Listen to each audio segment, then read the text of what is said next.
రాధేకృష్ణ. ఓం శ్రీ గురుభ్యో నమః. శ్రీమన్నారాయణీయం దశకం నంబర్ 92. కర్మ మిశ్ర భక్తి. ట్యూన్ సాంద్ర.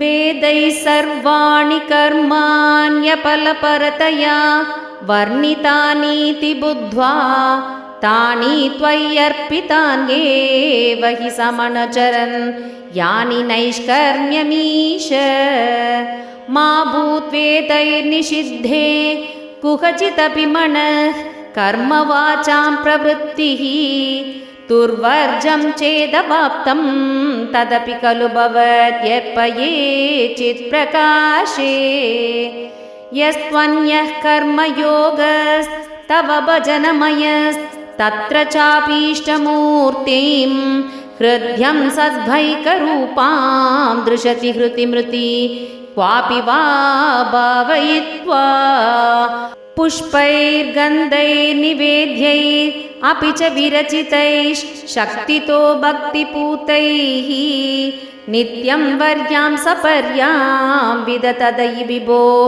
త్వత్ప్రసాదం భజేయం. స్త్రీశూద్రాస్త్వత్కదాతి శ్రవణ విరహితాః ఆసతాంతే దయార్హాః త్వత్పాదాసన్నయాతాన్ ద్విజకులజనుషో హంత శోచామ్యశాంతాత్ భృత్యర్థం తే యజంతో బహుకథితమపి త్వామణాకర్ణయంతః దృప్తా విద్యాపి జాత్యైః కిము న విదతతే తాదృశం మా కృతా మాం. పాపోయం కృష్ణరామేత్యభిలపతి నిజం గూహితుం దుశ్చరిత్రం నిర్లజ్జస్యాస్య వాచా బహుతరకథనీయాని మే విఘ్నితాని.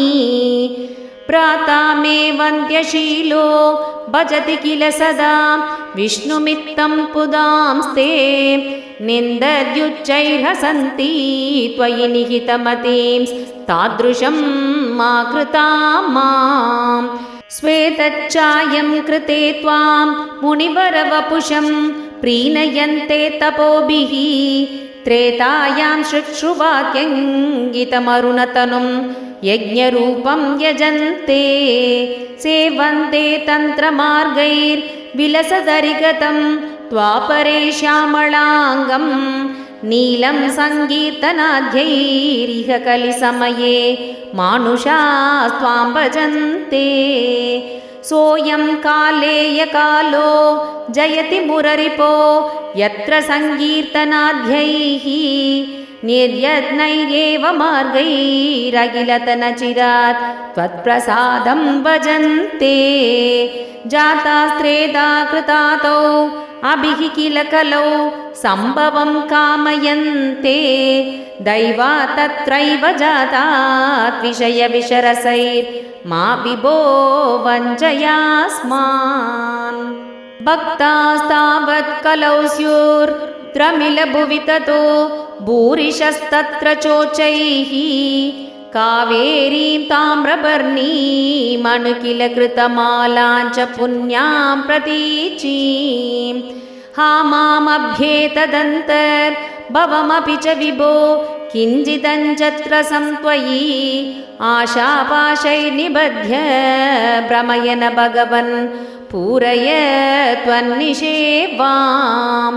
దృష్ట్వా ధర్మద్రుహం తం కలిమపకరుణం ప్రాంగ్మహీక్షత్ పరీక్షత్ దంతుం వ్యాకృష్టఖడ్గోపి న వినిహితవాన్ సారవేదీ గుణాంశాత్. త్వత్సేవాధ్యాశు సిద్ధ్యేత్ అసదిహ న తదా త్వత్పరే చైష భీరుః యత్తు ప్రాగేవ రోగాత్ అభిరపహరతే తత్ర శిక్షయైనం. గంగా గీతా చ గాయత్ర్యపి చ తులసికా గోపికా చందనం తత్ సాలగ్రామాదిపూజా పరపురుష తదైకాదశీ నామవర్ణాః. ఏతానష్టాభ్యయత్నాన్యయి కలిసమయే త్వత్ప్రసాద ప్రవృత్యా क्षिप्रं मुक्तिप्रदानीत्यपि तदुर्षयः तेषु मां सज्जयेताः देवर्षीणां पितॄणाम् अपि न पुनरुनि किङ्करो वासभूमन् योऽसौ सर्वात्मना त्वां शरणमुपगतः सर्वकृत्यानि हित्वा तस्योत्पन्नं विकर्माणि अखिलमपनुतस्येव चित्तस्थितस्त्वं तन्मे पापोत्तापान् पवनपुरपते रुन्धि भक्तिं प्रणीयाः। श्रीहरये नमः श्रीहरये नमः श्रीहरये नमः। सर्वत्र गोविन्दनाम संकीर्तनं गोविन्द गोविन्द। राधे कृष्ण।